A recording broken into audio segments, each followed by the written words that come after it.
Hello, everyone from the Civil War class. It's me again. But this time in Atchison, Kansas. As you can probably tell, the background is a little bit different from the last time I spoke to you. I suppose note the crucifix there.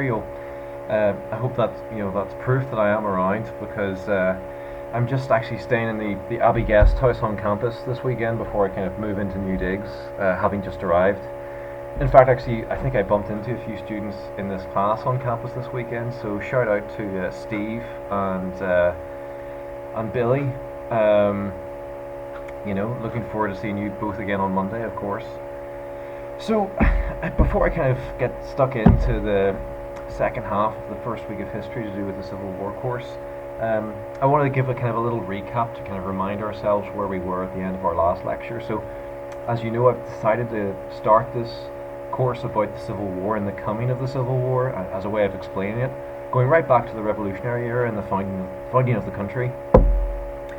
And so, obviously, my first lecture there, which I hope you all got the link to on YouTube, and I can post it out again if anyone didn't, really covered the decades of the 1770s and the 1780s and some of the major trends and events happening in those decades, and the debates also taking place in those decades around kind of revolutionary ideology, what the new nation was going to mean, about increasing black freedom in the north, at the same time in secret, increasing numbers of slaves in the south, about the first abolition movement essentially, and the apparent, on the surface at least, success of that movement. Remember we talked about that movement started in New England, which essentially had emancipated all its slaves very shortly after the Revolution, down through kind of the southern part of the north, the upper south, into even a little bit of the deep south as well. And so I just kind of wanted to touch on those things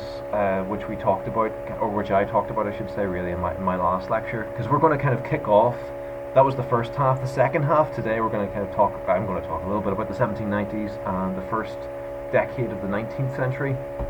So just to move us along a little further towards the Civil War, and towards this process where increasingly the first little cracks are shown that might be defined as a sectional divide, and the coalescence very slowly at this time of two sections which were increasingly distinct from each other. Although in a way so far that didn't look as if it was yet going to lead to a civil war. I should make it very clear that there was really no one, at least in public in this period, who, before the crisis of the Missouri Compromise that we'll get to in later lectures, that at this point had made any predictions that there was going to be a civil war over slavery. That was definitely came later. Although I think want to highlight that in the historical literature writ large, a lot of histories about the coming of the Civil War start with the famous Missouri Compromise and its fallout in 1819, 1820, as kind of the bell in the night, the fire bell in the night, as Thomas Jefferson called it, which rang about the crisis of slavery, and they kind of date this big sectional divide from around that period. But I want to try and show how really kind of earlier concerns about slavery and emancipation, going back to the time of the Revolution, actually were talked about much in public life well before the Missouri Compromise, and concerns increasingly were being raised well before the Missouri Compromise about the apparent two directions the country was taking. Okay, so I kind of, if you'll forgive me, I'm I'm a little tired still after all my travel. But I wanted to try and put out a lecture today, even kind of quite late tonight if I could. And so I'm probably the pace is going to be a bit slower than normal, so you'll have to forgive me for that. But I wanted to start off today with a series of stories, and then move into a few big events in the 1790s that had a massive impact on the consolidation of slavery in the South in particular, and against the emancipation movement that appeared to be slowly spreading in the 1770s and 1780s. I'll talk a little bit about the Cotton Revolution probably in the next lecture. In this revolution, I'll probably save it to the Haitian Revolution and the crisis over national security in the southern states in the 1790s. I'll focus on that in this lecture. But what I really want to start out with is the story exactly of how a nation at least declared of independence in 1776, that all men at least were created equal, At least there was that leveling aspect. How did that and those sentiments and that revolutionary ideology vis-a-vis the British tyranny, how did it get to the point whereby at the end of this period I'm going to be discussing, there's a general consensus that the men in the all men are created equal did not include Native Americans and African Americans, which which was still hotly debated around 1776. So I'll start out today actually with I think a good entry into this whole period, which is there was a guy called Edward Coles who was the private secretary to James Madison. During the Madison administration, he was the presidential private secretary. And in July 1814, well, to give a bit of background about him, he came from abolitionist parents, despite working for a slaveholding president. And he was also, in the 1790s, universities like Yale, Princeton, Harvard were inflected with a lot of radical Enlightenment ideology that I talked about in the last lecture. And so this guy, Edward Coles, in the 1790s as a student, heard a lot about the rights of man and about the general equality of humanity from lectures at Yale. And so the fact that he himself became something of an abolitionist before he became presidential private secretary is noteworthy. In fact, he often chastised James Madison for the slaves that he witnessed in Washington DC and the slave pens, and the fact that James Madison still had his slaves as well. Anyway, in July 1814, he took it upon himself to write Thomas Jefferson to ask him, now that Thomas Jefferson was retired, 5 years retired from the presidency and living in Monticello, mostly reading and entertaining and writing to all his correspondents, he wrote to Thomas Jefferson and said, now that you're retired and you have all this time on your hands, maybe actually it would be good if you could come up with a scheme for gradual emancipation. And in the letter he says to Thomas Jefferson, why have I written this to you? Why have I written this request? It's not simply that you're retired officially from public life. It's because you are the man who in 1776 wrote that all men are created equal. So who better to come up with some sort of plan, gradual or otherwise, for the emancipation of African Americans in this country?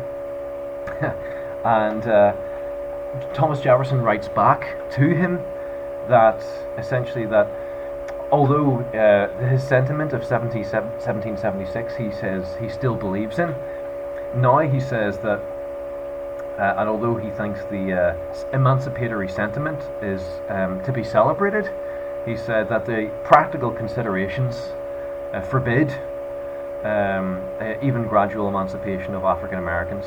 So there's a hardening of Jefferson's view, and the reason he comes to this is because he says that due to events that have taken place in the 1790s, he fails to see how it would be that we would integrate African Americans as equals within American society. And he cited several reasons for this, including the troubles in San Domingo, now known as Haiti, and also the fact that he was convinced that slavery, especially generational slavery, built up a permanent moral and economic injury that could not be bridged. That's the conclusion that he'd reached by 1814.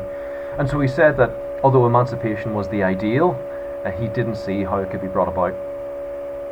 And of course, Edward Coles kind of wasn't really very convinced by this. And indeed, one of the people he wrote to in his disgust with Thomas Jefferson was a guy called St. George Tucker. Now, this also now takes us back to the early part of our period that I want to talk about. So St. George Tucker, the reason Edward Coles wrote him is he'd been a fellow student with him in Yale in the 1790s.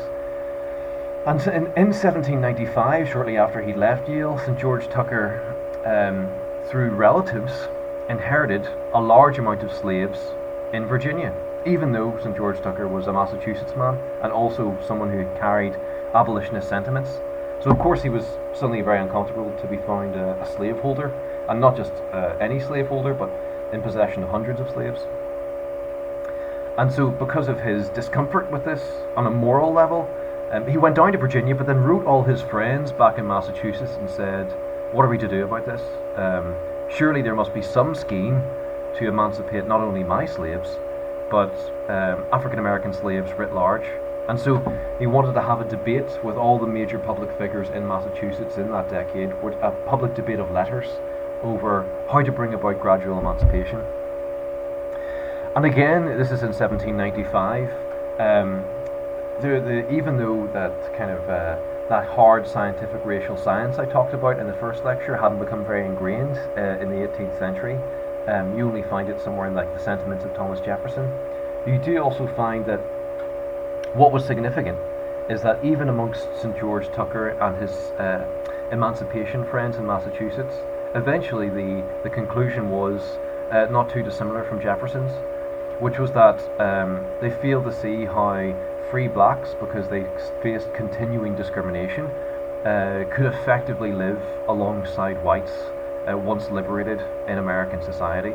But again, the key here was that the key example given also to this conclusion was the events in San Domingo. So you can see already from those kind of two stories I just give, which took place kind of in elite discourse, one in 1795, one in 1814, the massive effect that a particular revolt on a particular island in the Caribbean in the 1790s had on the United States, on the debate over slavery in the United States, and its consolidation, especially in the South. And so that's really kind of what I want to get onto now. And unfortunately, I don't have a map on me like I would if I had, say, a PowerPoint presentation, which I hopefully will do as of next week. But I would invite you all to kind of Google Haiti or Google a map of the Caribbean to get an idea of where that island is relative to the mainland United States or North America at the time. And so to give you kind of a little bit more, to kind of broaden our scope a little bit, and for me to kind of convince you of the importance of what was eventually to be called the Haitian Revolution on slavery and the sectional divide in the United States, I have to give a little bit of background on the general international history of the 1790s.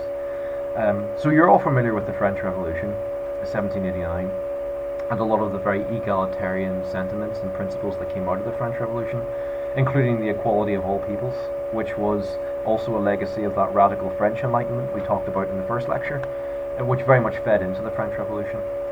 Part of the legacy of the French Revolution was a revolt that started on a plantation in northern Haiti in August of 1791, where all the slaves on a particular plantation rose up at once and killed their white plantation owners.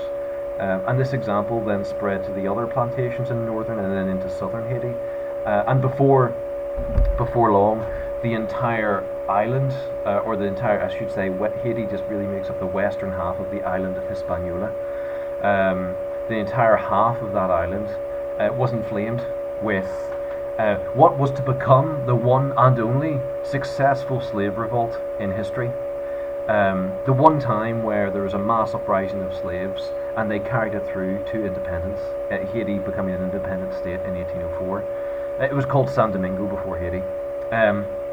That was kind of the European settler or colonial name for it, and Haiti was the African name which the Africans on the island of Haiti gifted themselves upon successful independence. So it was a huge revolt. I mean, Haiti was always a key candidate for this, insofar as the demographics of the island were something like 5% white, 95% black, the vast majority of those enslaved. Haiti was very important to the Atlantic economy in the 1790s. It was by far the biggest producer of sugar, coffee, even some cotton. So all the most valuable crops of that time. It was seen as the jewel in the crown of the French Empire. And so when the revolutionary ideals of the French spread to the slaves, the literate ones who consumed it first and then orally spread to other slaves, that essentially the slaves of France had successfully risen up on Bastille Day in 1789, and now it was the turn of slaves in other parts of the French Empire to also rise up. When the legacy of the French Revolution spread to Haiti, it had massive impacts on the United States, especially as that revolution came to be successful over the course of the 1790s. In other words, slaves could show that they could overthrow a white plantation slave society and establish an independent black republic. That was something that was proven, and it provoked a massive crisis in the southern states, which are very close by, in this decade. So I really just want to talk a bit about the next kind of direct consequence as the Haitian Revolution proceeded over the course of the 1790s was a mass exodus of especially whites from the western half of that island to ports all up and down the southern and eastern coast of the United States. So although a few of these things weren't technically in the United States yet, ports like New Orleans, Charleston, even as far north as Philadelphia, also New York City. Tens of thousands of white Haitian refugees fleeing the uprising landed on US shores in the early 1790s, and this had a massive effect. Of course, there are other large immigrant groups heading to the United States at this time, but none were so political as the white Haitian refugees, who established committees in every city from Philadelphia to Baltimore to New Orleans to petition the US states and federal government for help, and in fact also to reinvade the island of Haiti. Petitions which had some sympathy in the White House. Indeed, George Washington, in answering various letters from these different Haitian refugee committees, sent a lot of his own money to support those who had had to flee the Haitian Revolution, and his sympathies. Thomas Jefferson likewise. But with the Haitian refugees also came stories of what was happening on the western half of the island. Now, it should be quite clear that most of these stories were horrendously exaggerated because of the resentments towards the slaves that had successfully risen up. In any case, though, the whites in the United States were aghast and appalled to hear of all these atrocity stories of white Haitians who had to flee for their lives, and those who had left behind who had been horribly murdered. And most of these stories were actually great exaggerations insofar as the leaders of the Haitian revolt, figures like Toussaint Louverture, were actually quite determined, despite Haitian slave past, to create a multiracial, multi-ethnic society of equals of all different colours. Indeed, that was Toussaint Louverture's dream. Toussaint Louverture was the key slave of the revolt who went on to become the leader of the Haitian Revolution. That was his dream, to create a kind of a peaceful, multiracial society. In part, this dream inspired by the fact that he himself had quite good relations with his white slave master before the revolution. Anyway, there were some atrocities, of course, committed in the course of the revolution, but the exaggerations of these atrocities spread like wildfire across the United States, printed in all kinds of newspapers, and much debated in the press. So this was really kind of front page news, national headlines for week after week, especially as more and more white Haitians arrived. So there had quite a lot of political influence at this time. And so already you begin to see the impact of the Haitian Revolution in the legislative history of the United States, first at the state level. So I think it's the South Carolina governor, of course, a guy called Charles Pinckney, who's the first one to take these sentiments and take this panic and put it onto the legislative books, into the statute books, because he says that, in his words, the Haitian Revolution is setting a disagreeable or very bad example to the slaves of the southern states. So that was the fact that his key worry was that black slaves, some of them who had come from the French West Indies, would look at this and know now conclusively that an uprising could be successful. Likewise, actually, he wrote that in a letter to Thomas Jefferson, who, although he supported the ideals of the French Revolution, very much stopped when those ideals reached the island of Haiti. And Thomas Jefferson as well was convinced that the Haitian example meant that bloody scenes of the like kind will be reenacted in our generation in the southern states. So he was also convinced, essentially, that the Haitian Revolution would also inspire revolt of slaves in the southern states, maybe even on his own plantation. That was certainly the worries of other signers of the Declaration of Independence, and James Madison likewise. So South Carolina, of course, always being the pioneer slave state in so many ways, ideologically and otherwise, at this time, and I'll get into the development of South Carolina in later lectures, is the one who really starts the ball rolling in prohibiting the further importation of all blacks from the French West Indies. So France had a number of different colonies in the Caribbean. So all slaves from those areas, there's now a blockade. None of them can enter South Carolina. Number two thing South Carolina legislature does is that because of worries about bad examples being set for slaves, they also now do something new, which is that they forbid in new and also want to extirpate all free African Americans within those states.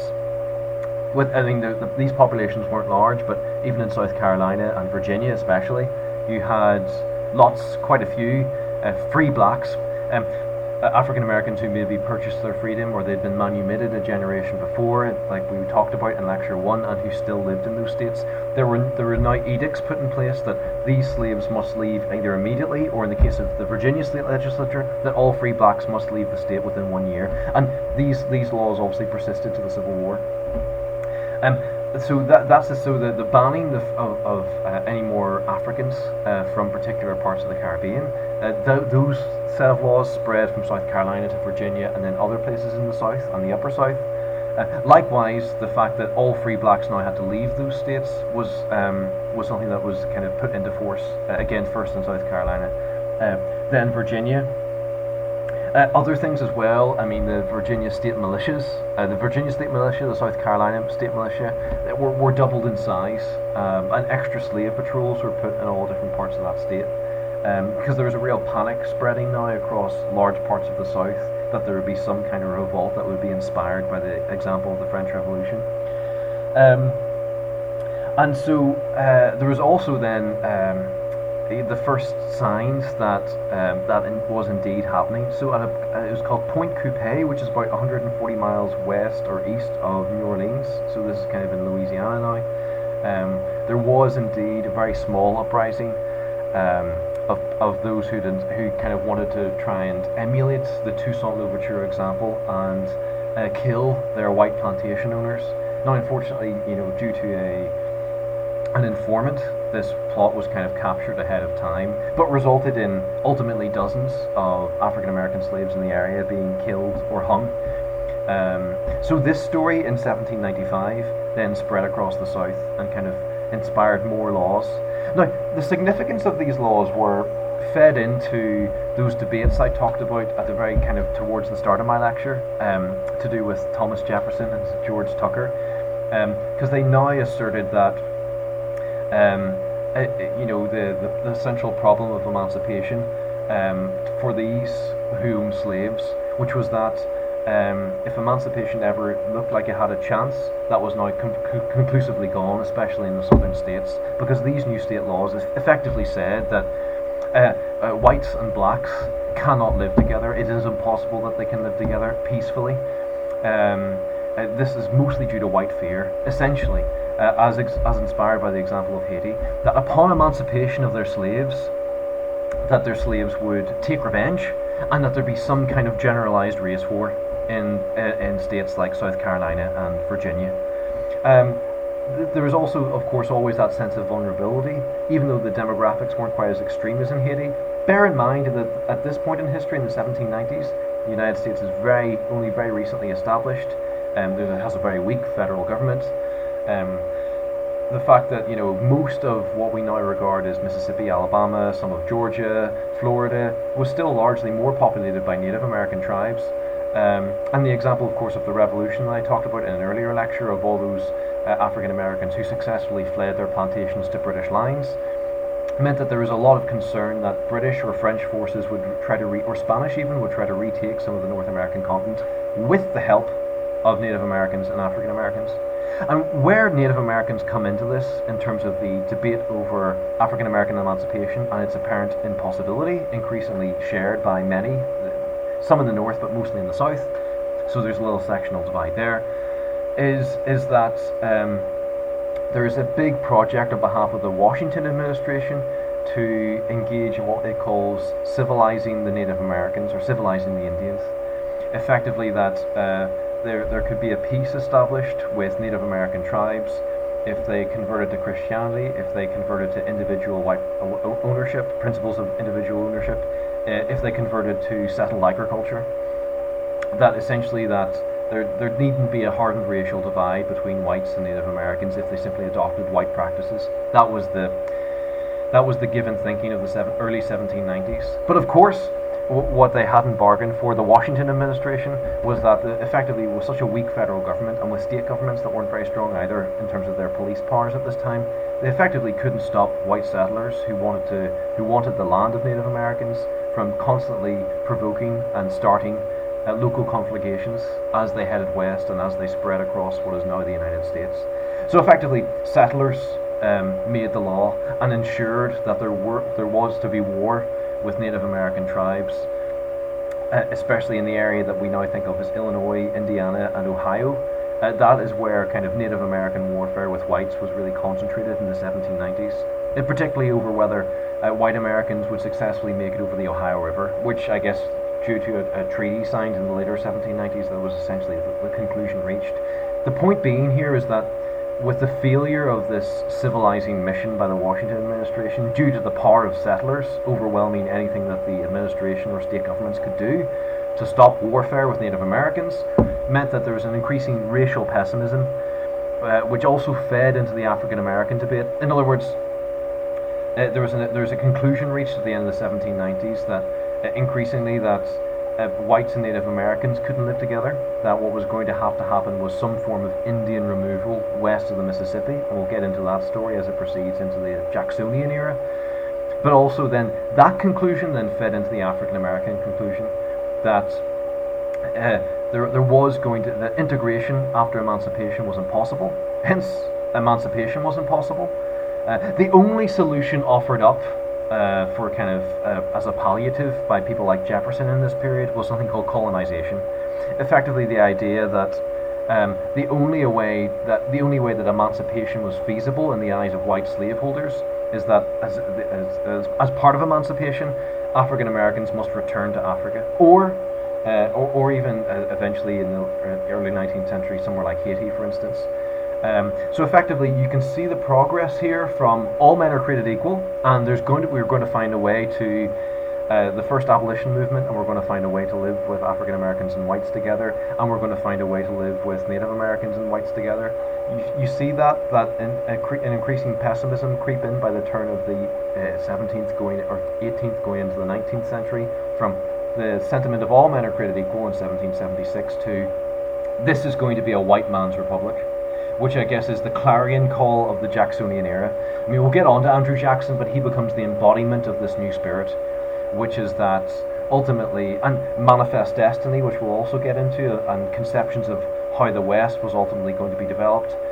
The debate between kind of racial egalitarians and kind of those of more racist sentiment was kind of tilting towards the racists in the 1790s, 1800s. Essentially that there was no way that people of different races could successfully share the North American continent. And this fed into conclusions and furthered the sectional divide, because obviously ideas like this caught on most with southern slaveholders, whereas states in the north, albeit gradually in this period, continued this process of emancipation. So we can already see then the massive impact of the Haitian Revolution, and this kept up for the rest of the 1790s, and the impact it had on the debate over slavery and the sectional divide as a consequence. And so I guess I'm just looking at my notes here. I have to remind myself that the culmination of this process was really something called Gabriel's Rebellion in August of 1800. And Gabriel, he never had a second name, he was simply known as Gabriel in the record, was a slave on the Thomas Prosser estate just outside Richmond, Virginia. So he was in a rural area, but he was a blacksmith, and he was often hired out to urban apprenticeships within Richmond. So he was unusual in that only something like 5% of Virginia slaves, of whom there were 300,000, 5% were literate in the 1790s, but Gabriel was one of them. And so he often ventured from the Thomas Prosser's plantation into Richmond to do work. But this also meant he was a blacksmith. This also meant that he also had a lot of concourse with a lot of other African Americans coming to and through the capital. And inspired by the model of the Haitian Revolution, I should say that Gabriel had always been known as, from a white slaveholder standpoint, as a troublesome slave, insofar as He would often steal from other plantations. I mean, eventually, like a T was put on his forehead or on his thumbs, and he was lashed on numerous occasions um, for failing to obey orders, or for thieving from other kind of local white planters, like especially a guy called Absalom John. And it's thought that at a certain point, after being lashed by a local white slave planter, he ultimately concludes that, off the basis of the Haitian Revolution example, some kind of successful revolt can be carried out by the huge number of slaves in the state of Virginia to overthrow the local white slaveholder plantation elite in that state. And the plan is this. So the plan comes together sometime in late 1799. That's when it first begins to be conceived. The plan is essentially that Gabriel, along with kind of many of the friends that he'd made, fellow African American slaves inside Richmond and on the plantations just in and around Richmond, would coalesce and to form one large company, and they would be kind of organized as if in military divisions. And then on horseback, because many of their plantations on horses, they would take the horses, they would overcome their local white master families. They would then ride into Richmond in the middle of the night as a surprise attack.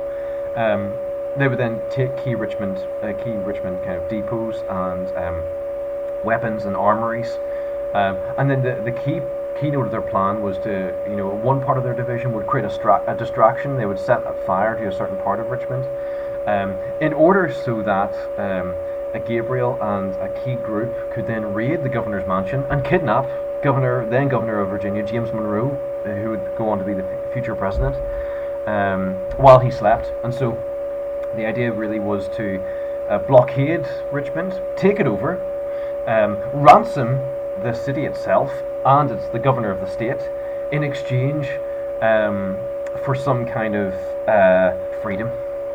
However that was to be. I mean, the details there were always quite vague. As you can tell, it was an ambitious plan, but one that was taken seriously, months in the making.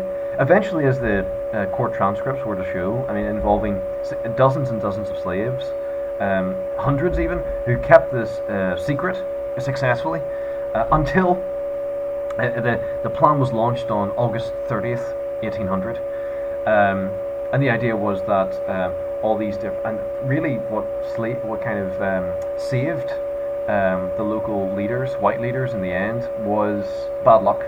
There was an unprecedented downpour of rain on Richmond and in the surrounding area the night that this raid was to take place, and so it was postponed. And in the postponement, there were some slaves who were to take part in the revolt that got cold feet.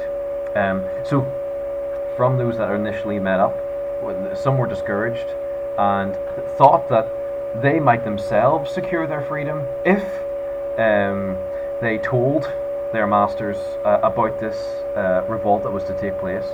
And so there was a couple who were to take part in the revolt who even went to and told about this revolt to the governor, James Monroe himself. So the gig was up, and other local white plantation masters got to hear about this too. And so James Monroe, having heard about it firsthand, tried to kind of secure Richmond, and so had the weapons moved outside of the city, called in the state militia. The search began for the main suspects and their names in the local area. There were different slave patrols that went out in all directions. So quite a few people who were to take part in the revolt, they had fled earlier that night. It took quite a while to find them. There was about 30 that had been caught over the next 10 days, and September 9th was the date when the slave trials began that revealed all this testimony about how the attack was to go down, and that's how it entered the historical record. The main man, Gabriel, wasn't actually caught until 30th of September, so almost a month after the attack was to take place. He'd managed to make his way successfully unseen or unknown to Norfolk, Virginia, but eventually, of course, that's where he was caught, taken back to Richmond in manacles, and then hung, as the rest of them had previously been hung, but hung in front of a huge crowd of thousands.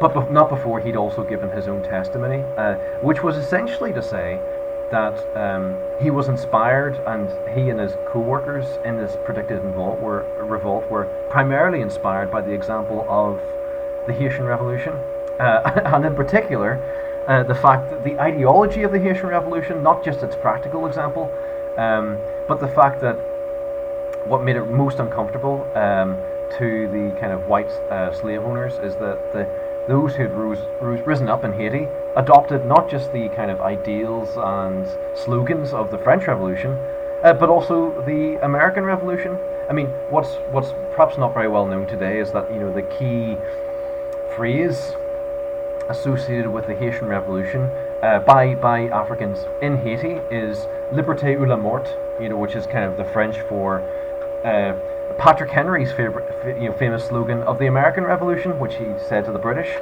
"Give me liberty or give me death." That was also the main slogan of the Haitian Revolution, and so Gabriel kind of wanted to kind of firmly point this out, and to show that there was a continuance between the American Revolution, the egalitarian ideals of the French Revolution to do with equality, that made its way to the Haitian Revolution.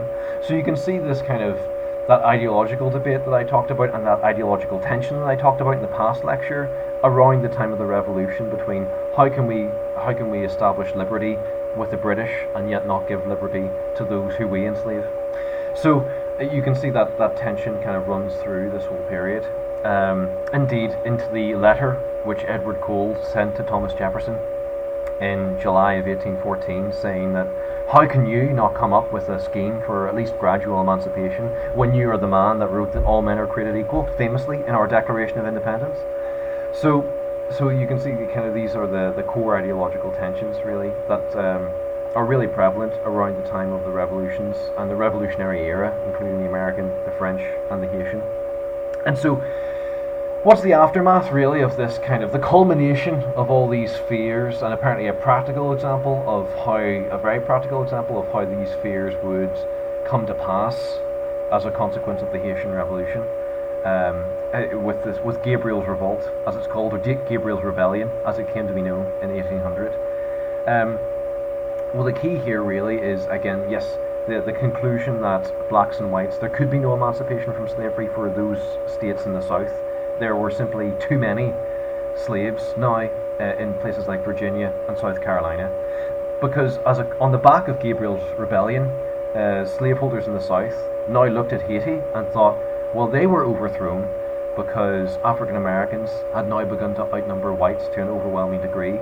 And so the main consequence of Gabriel's Rebellion is that it spurred and really kind of was the genesis of ensuring that the international slave trade came to an end. You'll remember that there was already a ban on slaves from certain parts of the Caribbean because they were seen as rebellious earlier in the 1790s.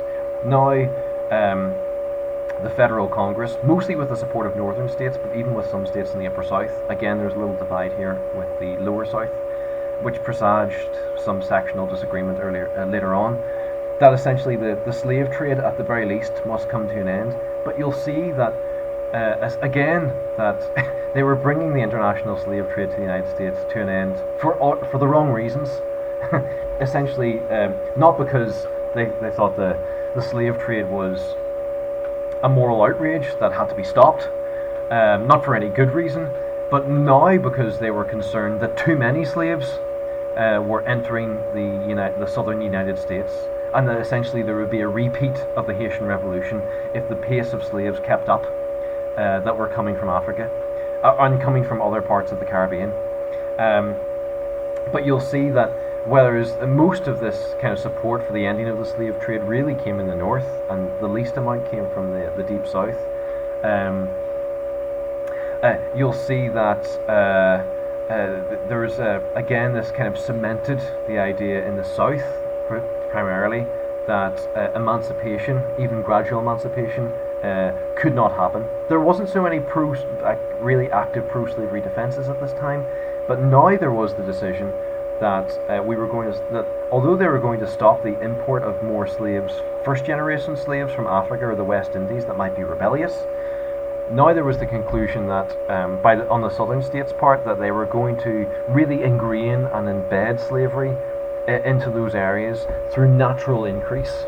So instead of increasing the slave population through importation and through kind of fresh arrivals from Africa and the Caribbean, Now it was determined that actually slavery was going to become, in a way, even more embedded into southern life, because importation was going to stop, and now they were going to simply increase and control the slave population, so it's simply through births and deaths.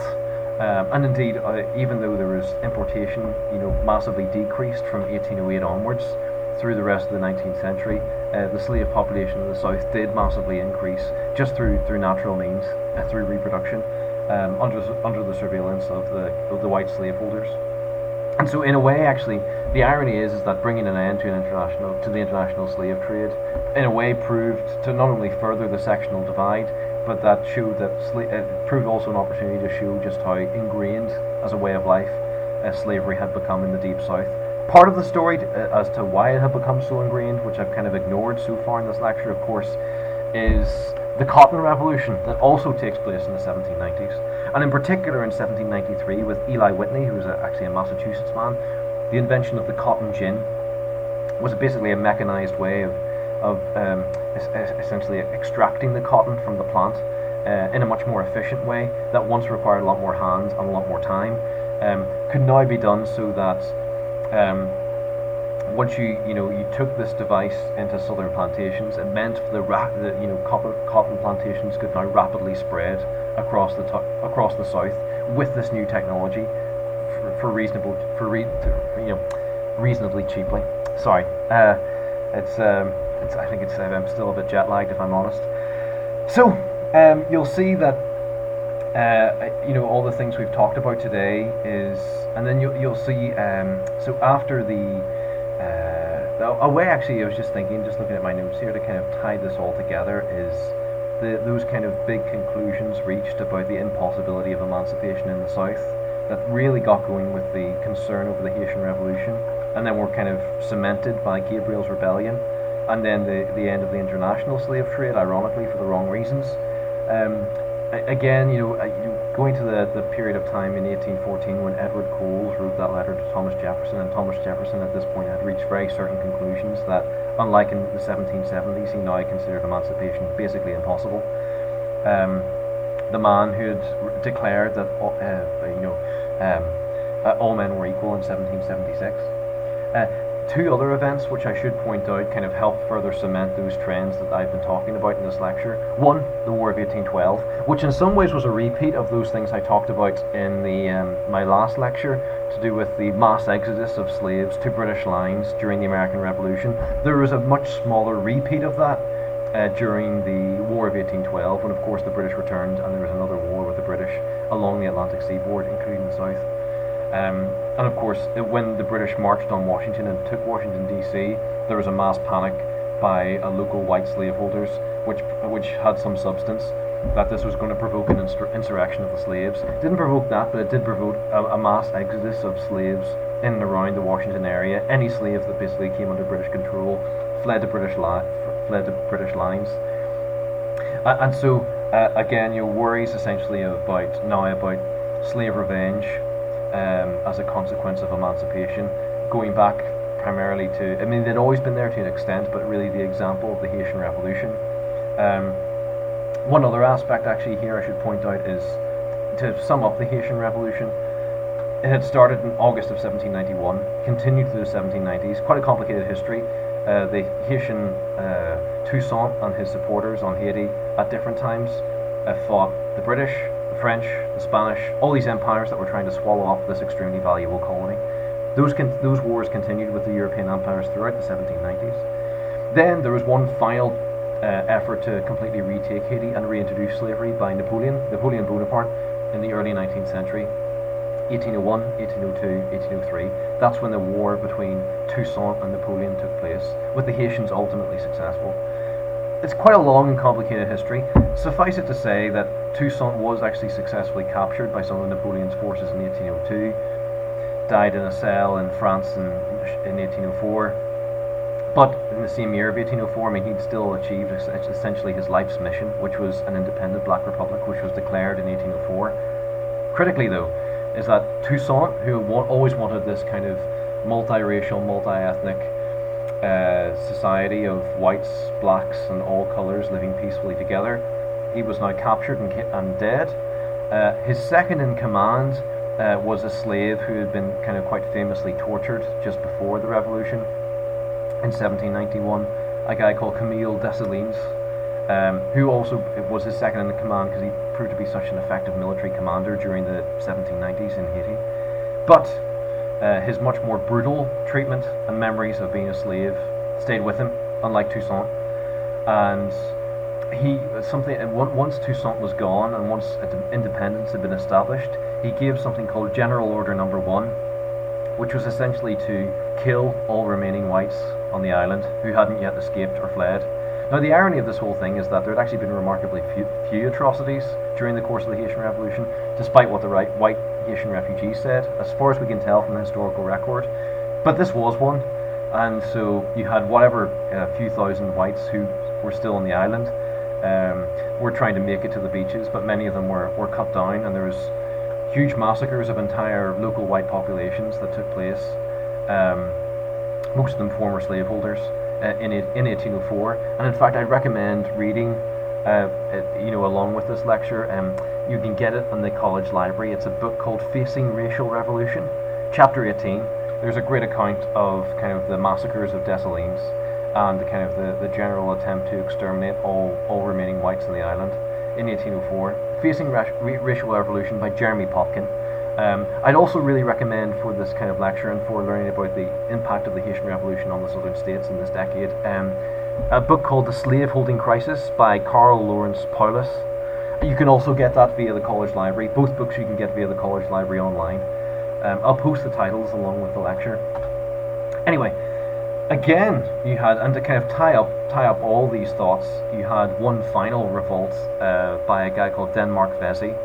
The details, unlike Gabriel's rebellion, there's much less testimony on the other side, so the details of how this rebellion was to come about, what it was to be exactly, what were the demands, the players involved, much more murky. In fact, as many historians today think that this revolt, led by a guy called Denmark Vesey and his followers, again, at this time in Charleston, South Carolina, in May of 1822, may not have actually been real. But still, the fact that what it was attributed to says a lot about the impact of the Haitian Revolution and the impact of that revolution on the mindset, the psyche, and the fears of the white slaveholding master class. Because essentially, Denmark Vesey, to give a little kind of potted history of him, he was a preacher in Charleston, South Carolina. He was also kind of like Gabriel, a blacksmith of sorts. Worked in the port of Charleston. Again, through these urban areas, there's a pattern here. Another literate slave had effectively coalesced a movement to try and overthrow the local white elite in an urban area. But different with Denmark is that he had actually fought a little bit in the Haitian Revolution in the 1790s, so there's a direct link there. And again, at least in the testimony that was taken, again due to an informant, the revolt never took place, or at least never fully got underway. Essentially what Denmark had apparently said, although it's contested, so because he was kind of tortured in custody, and so it's hard to know whether this was truth or whether this was just something in the minds of the South Carolinian white planters. But he again, apparently this was yet another attempt to overthrow a white elite, based and modelled very directly on the example of the Haitian Revolution. To give you also a little bit more, there's a couple of really good books on the Haitian Revolution which really kind of help the context, because I can't get very deep into the particulars of the history of that revolution just in this lecture. But there's a book called Black Jacobins, which is fantastic, and there's another book called Spartacus, The Epic Life of Toussaint Louverture. So those two texts, I'll also post them with the lecture, are fantastic in giving a kind of a close history of what took place on that island and why it was seen as such a threat to the southern states. So I think I've kind of covered most of the points in the second half of the kind of the very first week of this course, which really is just looking at the really early debates around slavery that took place in the 1770s and 1780s.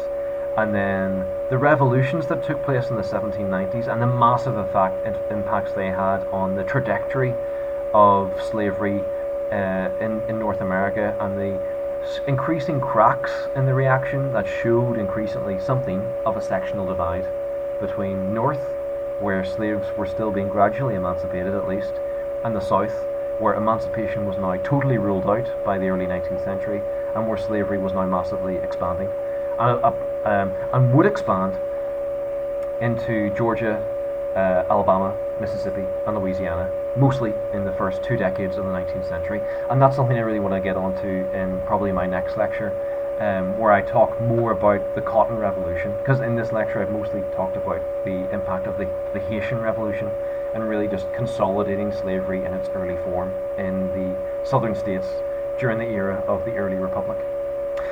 So, sorry that this lecture is getting out to you a bit late today. Hopefully some of you might catch it tomorrow before we meet again on Monday, which I really look forward to. And thanks for sticking with me, especially as I think I'm still a little bit jet lagged and still a little bit out of it, to be honest, after all my travels on Friday from Dublin to Kansas City and then on to Atchison. But it's great to be here, and I've had a great first day. And so see you all on Monday.